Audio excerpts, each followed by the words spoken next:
fragata a vapor Dom Afonso, navio de casco misto, foi construída no estaleiro Thomas Royden & Co., Liverpool, Reino Unido, com planos derivados do navio inglês HMS Fury. Sua construção foi fiscalizada pelo almirante John Pascoe Grenfell, então cônsul do Brasil. Recebeu batismo em 25 de março de 1847, tendo o nome Dom Afonso em homenagem ao príncipe herdeiro, filho do imperador Dom Pedro II e de Teresa Cristina Maria, nascido em 1845 e morto em 11 de junho de 1847.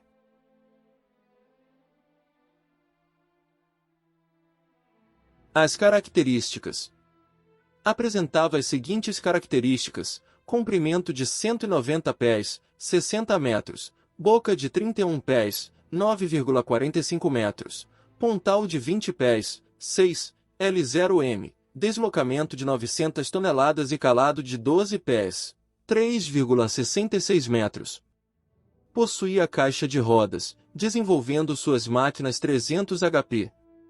Foi artilhado com 2 obuses do sistema inglês de calibre 68 ou de 8 polegadas, com 9 pés de comprimento e 4 colubrinas, peças longas, de calibre 32. Era aparelhado a escuna e largava pano. A tripulação oscilava entre 190, em tempo de paz, e 240 homens, em tempo de guerra, com fuzileiros navais.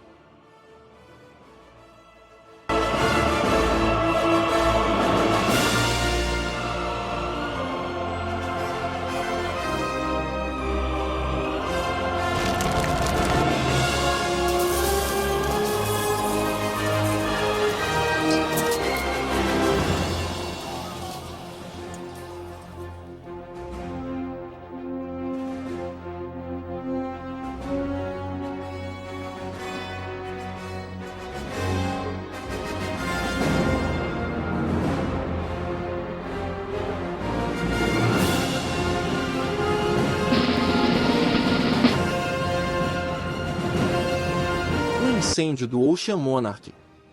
O primeiro comandante do navio foi o então capitão de fragata Joaquim Marques Lisboa, futuro Marquês de Tamandaré e patrono da Marinha do Brasil. No dia 24 de agosto de 1848, o navio zarpou do porto de Liverpool, na Inglaterra, para os últimos testes de mar para então seguir viagem para o Brasil. Foi nesta viagem que um marinheiro do Dom Afonso avistou um navio em chamas, soando o alarme. Era por volta das 11 horas da manhã que a tripulação iniciou o salvamento do navio norte-americano Ocean Monarch, que transportava 396 pessoas, imigrantes ingleses que tinham como destino a cidade de Boston.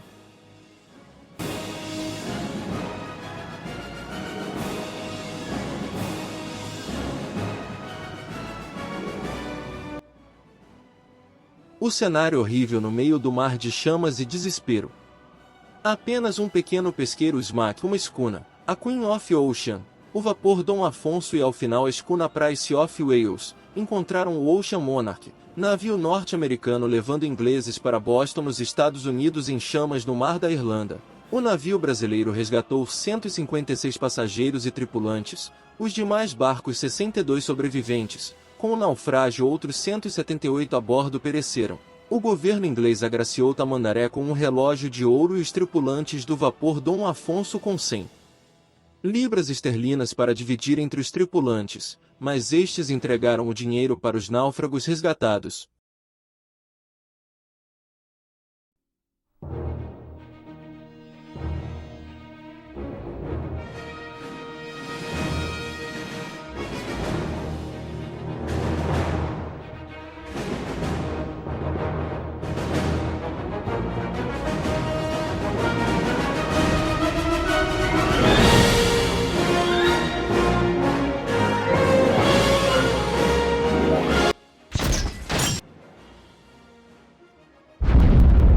Fragata Dom Afonso.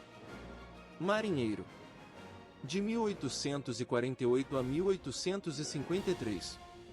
No início do Segundo Império, o marinheiro que viu mais ação foi o que serviu na fragata a vapor Dom Afonso, de salvamentos de navios como o Ocean Monarch, da nau de guerra portuguesa Vasco da Gama, perseguição a navios negreiros, barcos de piratas, combates em Recife contra revolucionários praeiros, bloqueio do porto de Buenos Aires e combate contra baterias de canhões argentinos até seu fim apoteótico em uma tempestade e afundar em uma praia em Cabo Frio no litoral do Rio de Janeiro.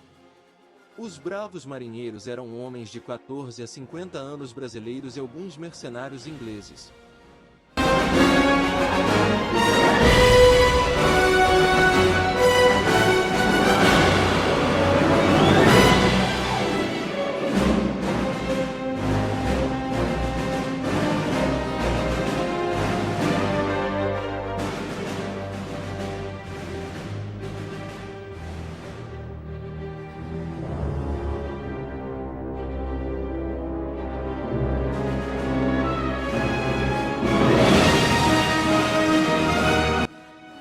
O salvamento da nau Vasco da Gama.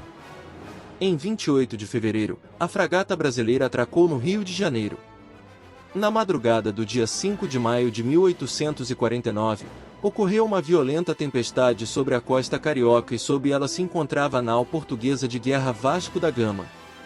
Devido à tempestade, o navio achava-se desmastreado, à deriva, e corria perigo ao largo da Barra, da Baía da Guanabara de afundar o então capitão de mar e guerra Joaquim Marques Lisboa, ainda ao comando do Dom Afonso, partiu em socorro da nau, superando grandes ondas que se formavam. Após diversas tentativas, o Dom Afonso conseguiu estender um cabo de reboque, trazendo com segurança a nau portuguesa para a Baía de Guanabara, sem esta ter perdido um único tripulante.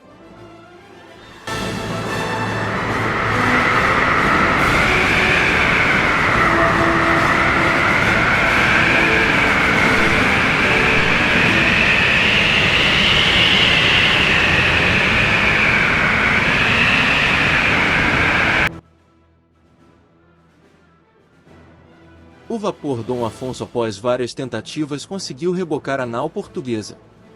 O navio de guerra português foi salvo sem a perda de tripulantes e a comunidade portuguesa agradecida deu ao seu comandante uma espada banhada a ouro.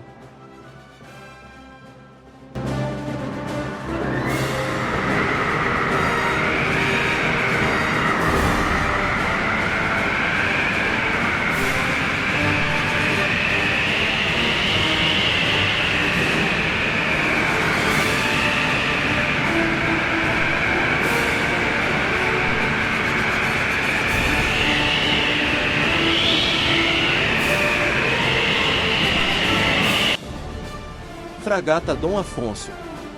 Marinheiros. Recife. Revolta Praieira. 1849. Em 1º de fevereiro de 1849, o vapor Dom Afonso chegou ao Brasil, fundeando em Recife. Neste momento, descobriu-se que estava em andamento uma revolta, que mais tarde seria conhecida como a Revolução Praieira. No dia seguinte, a fragata tomou posição contra os rebeldes que marchavam sobre a cidade, liderando uma esquadra de navios que desembarcaram tropas, incluindo tropa de marinheiros armados da embarcação, com o objetivo de derrotá-los. Durante os combates, o comandante brasileiro Marques de Lisboa esmagou nas ruas de Recife os rebeldes, mas depois, se deparou com um pelotão de fuzilamento preparado para executar 2 rebeldes. Ele interveio em favor dos últimos, levando-os a bordo do navio.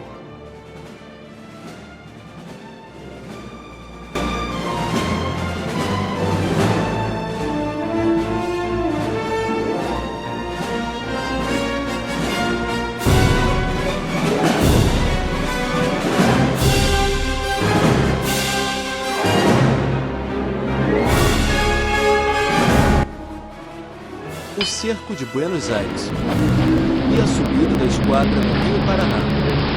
Dezembro de 1851. Na Guerra do Prata, de 1851 a 1852, contra o ditador argentino Rosas.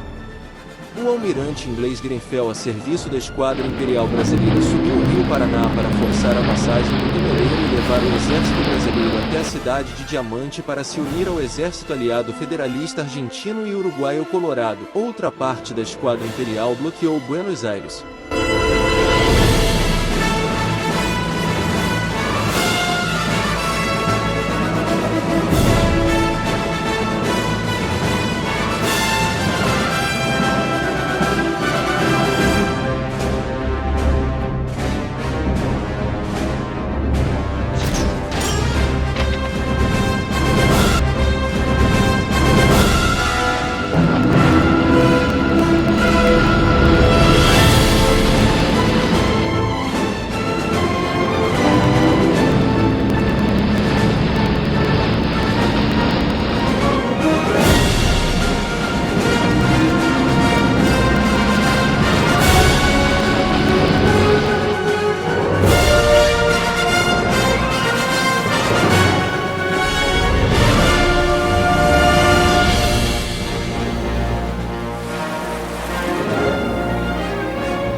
A passagem de Toneleiro.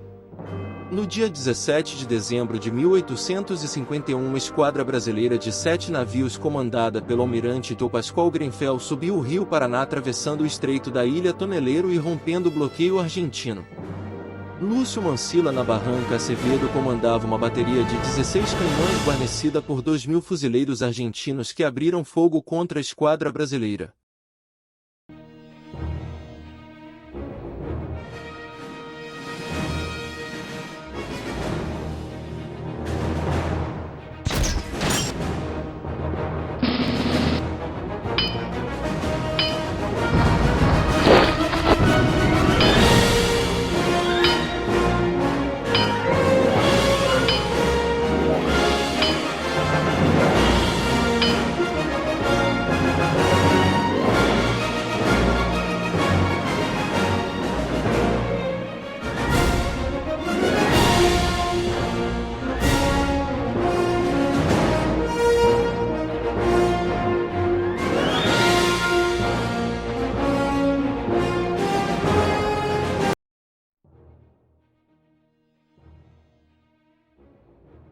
Glória da Marinha Imperial Brasileira. A passagem de Toneleiro. Forças Argentinas. 16 canhões. 2.000 soldados. Esquadra Brasileira. 7 navios. Uma fragata a vapor. 2 corvetas a vapor. 2 corvetas a vela. Um bergantim. Um barco a vapor. Vitória Brasileira. A Marinha Imperial subiu o rio Paraná vencendo o bloqueio argentino. A caça aos navios negreiros 1852. Uma das missões do vapor Dom Afonso perto da costa brasileira era a repressão ao tráfico de escravos e da pirataria, nesta época feita por pequenas escunas e barcos mercantes desarmados mais velozes. Os navios vindos da costa africana tinham que ser capturados pois fingiam ser navios de comércio comum ao serem abordados com os escravos escondidos no fundo. O famoso coisa para inglês ver, já que navios de guerra ingleses também faziam repressão ao tráfico. A Dom Afonso também abordou piratas estrangeiros disfarçados de mercantes no litoral brasileiro. Sua última ação de guerra foi a caça de navios negreiros em 1852, obedecendo à lei inglesa do Bill Aberdeen de 1845 e da Lei Eusébio de Queiroz 1850. Contra o tráfico, a Marinha Imperial Brasileira começou a abordar nesta época pequenos navios disfarçados de cargueiros ou pesqueiros que contrabandeavam escravos africanos.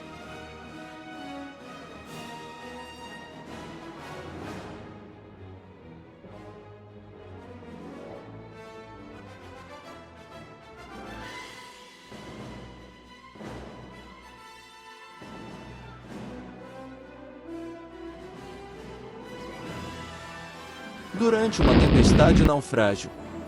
Em 20 de setembro de 1852, o Dom Afonso partiu para o Maranhão para limpeza e reparos, sendo comandado nesta ocasião pelo capitão-tenente José Antônio de Siqueira, herói de guerra, atracando em 4 de novembro após que retornou ao Rio de Janeiro. Em 8 de janeiro de 1853, a fragata zarpou a fim de executar uma operação de repressão ao tráfico clandestino de escravos. No dia 9, durante sua missão, o navio se encontrava próximo da praia de Maçambaba, a 7 milhas da costa, a noroeste de Cabo Frio, na província do Rio de Janeiro. Neste dia, ocorreu uma violenta tempestade que atingiu o vapor Dom Afonso, fazendo-o naufragar, com a perda de 3 tripulantes. Em Cabo Frio, o túmulo do guerreiro. Na praia de Maçambaba, em Cabo Frio, no estado do Rio de Janeiro, até os dias atuais está afundado em águas rasas o casco enferrujado do vapor Dom Afonso. O cerco de Buenos Aires e a subida da esquadra no Rio Paraná. Dezembro de 1851.